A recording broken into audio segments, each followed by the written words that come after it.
देखिए, तत्वों का वर्गीकरण 3 आधार पे कहते हैं: धातु, अधातु और उपधातु।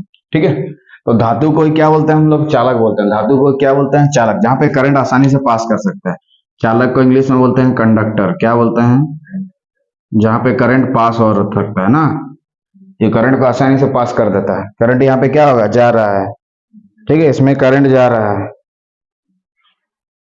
ठीक है, इसमें क्या हो गया? चालक में करंट जा रहा है। चालक में क्या लिखोगे? करंट जा रहा है। इसमें करंट जा सकता है, मतलब करंट जा रहा है। अधातु में करंट नहीं जाएगा, करंट नहीं दौड़ सकता है। और उपधातु में धीरे धीरे करंट, धीमे धीमे करंट जाएगा। कैसे जाएगा? धीरे धीरे करंट जाता है। करंट बहुत कम जाता है। इसमें क्या लिखोगे? उपधातु या अर्धचालक में क्या होता है? करंट बहुत ही कम जाता है। करंट बहुत कम जाता है, बहुत कम जाता है। ठीक, करंट बहुत कम जाता है। ठीक, अर्धचालक में क्या होता है? करंट बहुत कम जाता है। ठीक, उपधातु को ही क्या बोलते हैं? अर्धचालक, सेमीकंडक्टर बोलते हैं। क्या बोलते हैं? सेमीकंडक्टर। इसको क्या बोलते हैं? सेमीकंडक्टर। सेमी कंडक्टर क्या बोलते हैं? सेमीकंडक्टर। क्या बोलते हैं हम लोग इसको? सेमीकंडक्टर। क्या बोलते हैं? सेमीकंडक्टर। ये कंडक्टर, ये चालक का इंसुलेटर। इंसुलेटर कंडक्टर, ये इंसुलेटर, इंसुलेटर। ठीक है, तो तत्व के आधार पर इतने भागों में बांट दिया गया। ठीक है, और सबका अलग अलग एक्सप्लेन कर दिया गया। जैसे हाइड्रोजन, ऑक्सीजन, ये सब क्या है? तत्व है ना, यौगिक। हाँ, यौगिक। ठीक है, यौगिक में हम लोग क्या कर सकते हैं? उसका हम लोग फॉर्मूला बना सकते हैं। यौगिक का क्या हो सकता है? फॉर्मूला बनता है। ठीक है, यहाँ यौगिक को देखते हैं। इंग्लिश में यौगिक को बोलते हैं कंपाउंड। क्या बोलते हैं? कंपाउंड। क्या बोलेंगे? कंपाउंड। यौगिक को क्या बोलते हैं इंग्लिश में? कंपाउंड। क्या बोलेंगे? कंपाउंड। ठीक है,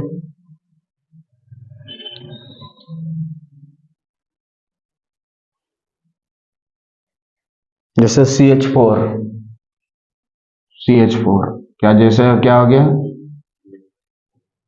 तो यौगिक भी दो तरह का होता है, कार्बनिक, दूसरा अकार्बनिक। जिसमें कार्बन उपस्थित हो उसको कार्बनिक यौगिक बोलते हैं।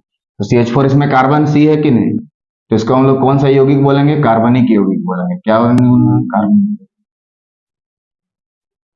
ठीक ना, कौन सा यौगिक बोलेंगे? कार्बनिक। जिसमें कार्बन प्रेजेंट है वो गया, क्या हो गया? कार्बनिक। ठीक है, जैसे हम लोग शरीर को भी जला देंगे तो क्या होगा? कार्बनिक। हर चीज में कार्बनिक। लास्ट में आग में जाएगा तो कार्बनिक बन जाएगा, क्या काला काला हो जाएगा। है कि नहीं? तो वाटर क्या हो जाएगा? कंपाउंड। वाटर भी एक क्या है? कंपाउंड है ना। ये कौन सा होगा? कार्बनिक या कार्बनिक? अकार्बनिक, क्योंकि उसमें कार्बन नहीं है। कार्बन कहीं है? नहीं है, तो अकार्बनिक हो जाएगा। तो कार्बनिक यौगिक किसमें कार्बन प्रेजेंट होता है? अकार्बनिक यौगिक जिसमें क्या होता है? कार्बन प्रेजेंट नहीं होता है। ठीक है, उसको बोलेंगे यौगिक। तो यौगिक भी दो तरह का हो गया, एक कार्बनिक, दूसरा अकार्बनिक। एग्जाम्पल से भी हम लोग समझ गए क्या। उसके बाद मिश्रण में आते हैं। किस में आते हैं? मिश्रण। जैसे मिल्क, शरबत, ये सब मिश्रण में आएगा। क्या आएगा? मिल्क एक मिश्रण है ना, शरबत, बहुत सी चीज को मिलकर बनाते हैं ना, ऐसा क्या बोलते हैं हम लोग? मिश्रण। ठीक, समझ में आ गया? तो आज हम लोग क्या किया? पदार्थ को इस तरह से, पदार्थ को द्रव्य बोलते हैं। इसको दो भागों में बांटे, भौतिक गुण के आधार पे, दूसरा रासायनिक गुण के आधार पे। भौतिक गुण के आधार पे हम लोग क्या देखे? ठोस, द्रव, गैस और प्लाज्मा और बोस आइंस्टाइन। ठोस में क्या होता है? बहुत ही कम गति से घूमने वाला पार्टिकल्स होता है, और गैस में बहुत स्पीड में घूमता है। ठीक है, ठोस, द्रव, गैस। प्लाज्मा को पदार्थ की चतुर्थ अवस्था होती है जो बहुत ही हाई में होती है। और बोस आइंस्टाइन वो पदार्थ की अवस्था है BEC, बोस आइंस्टाइन।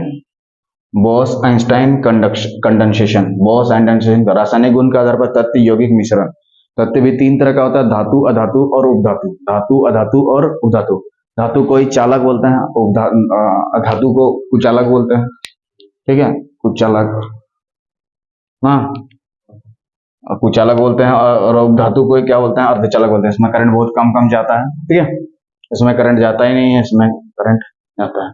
ठीक है, और उसमें उसके बाद यौगिक को हम लोग देखे कि कार्बनिक यौगिक उसको बोलते हैं जिसमें कि कार्बन क्या होता है, प्रेजेंट होता है। और कार्बनिक यौगिक उसको बोलते हैं जिसमें कि कार्बन, तो ये यौगिक हुआ कि नहीं, दोनों मिलकर यौगिक है। और मिश्रण में है क्या, मिल्क और शरबत। इधर देखे तो प्योर वाटर का ट्रिपल पॉइंट 273.16 केल्विन। और पानी ऐसा है जो तीनों अवस्था में रह सकता है, ठोस में भी, द्रव में भी, गैस में भी। ठोस में भी, द्रव में भी और गैस में भी। और पदार्थ की चतुर्थ अवस्था क्या कहलाती है, प्लाज्मा।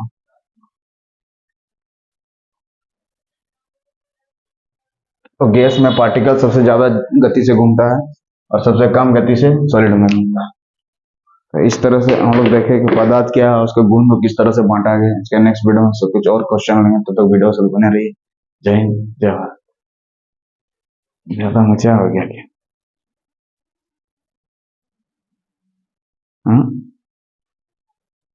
हाँ, ठीक है।